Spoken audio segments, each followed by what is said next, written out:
Welcome साथियों, देवभूमि education point channel पर आपका एक बार फिर से स्वागत है।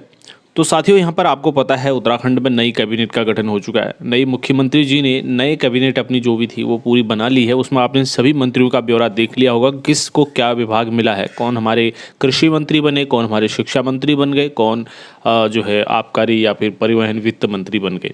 तो यहाँ पर ये सारी चीज़ें आपको पता चल गई। अभी फ़िलहाल हमको ज़्यादा मतलब है शिक्षा मंत्री से, तो हम एजुकेशन मिनिस्टर पर जो है यहाँ पर, क्योंकि जितने भी बेरोजगार युवा हैं उन सभी को शिक्षा मंत्री से बहुत ज़्यादा उम्मीदें हैं, और इससे पहले भी थी और आने वाले समय में भी रहेंगी, और फिलहाल अभी भी हैं।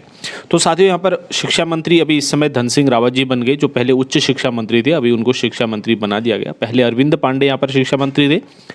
तो अब देखना होगा कि ये शिक्षा के क्षेत्र में क्या काम करते हैं। तो जैसे ही ये इन्होंने कार्यभार लिया दोस्तों, तो इन्होंने कुछ चीज़ें कही है। यहाँ पर शिक्षा विभाग में जितने भी प्रधानाचार्य, प्रधानाध्यापक और इसके अलावा अन्य शिक्षकों के पद और लेक्चरर में फ़िलहाल जो भर्ती चल रही है उसमें को लेकर के इन्होंने बात की है, इसके बारे में इन्होंने बताया है।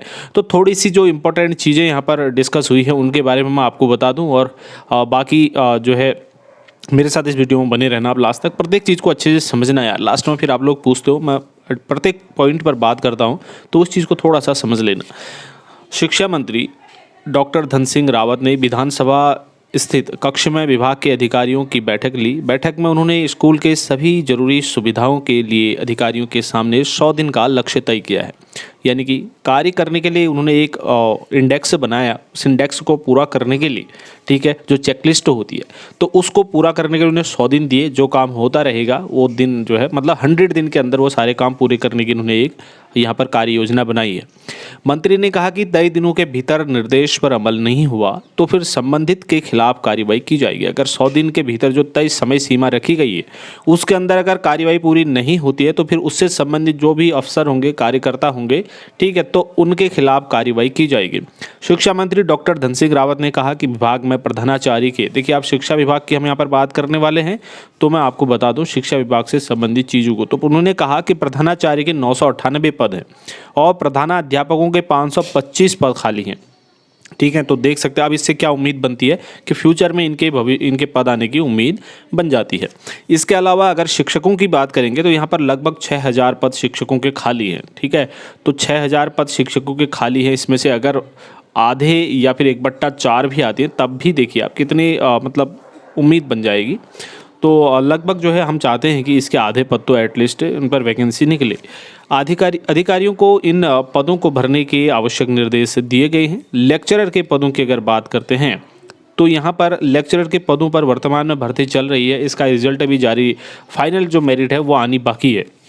तो लेक्चरर के पदों पर भर्ती और इन पदों पर पदोन्नति के लिए इन्होंने राज्य लोक सेवा आयोग के अधिकारियों से बात की है। तो यहाँ पर लेक्चरर के पदों पर भर्ती जो होनी है, ठीक है, या चल रही है या फिर जो आगे भी होनी है, क्योंकि जो वैकेंसीज खाली हैं पद, तो उनके लिए जो है इन्होंने बात की है अधिकारियों से। और बाकी जो पदोन्नति होनी है, जैसे एलटी से जो लेक्चरर बनेंगे, उनके लिए उन्होंने राज्य लोक सेवा आयोग के अधिकारियों से बात की है। मंत्री ने कहा कि खाली पदों को सीधी भर्ती से भरा जाएगा। तो जितने भी खाली पद हैं उन सभी को सीधी भर्ती से भरा जाएगा। यानी कि उम्मीद क्या बनी कि मतलब नई भर्ती आएंगी जल्दी। और विभागीय ढांचे को पटरी पर लाने के लिए नियमावली में संशोधन की आवश्यकता पड़ी तो इस दिशा में कार्य किया जाएगा। मंत्री ने कहा कि सहकारिता विभाग में पिछले दिनों हुई 4th श्रेणी की नियुक्तियों में गड़बड़ी की शिकायत पर तत्काल रोक लगा दी गई है।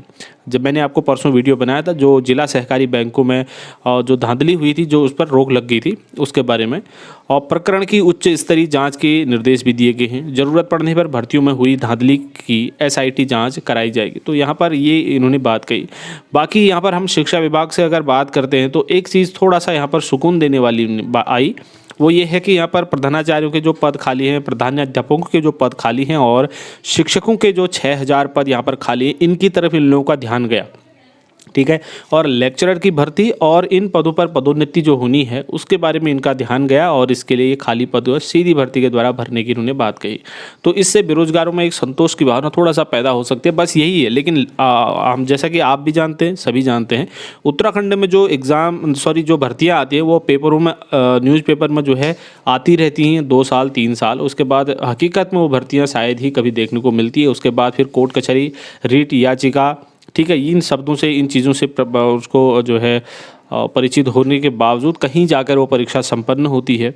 ठीक है, चलिए देखना होगा जो है इस पर कितना अमल हो पाता है। ये 100 दिन का जो समय लक्ष्य रखा गया है, क्या इसके अंतर्गत पूरे काम हो पाएंगे या नहीं, ये आगे देखने वाली बात है।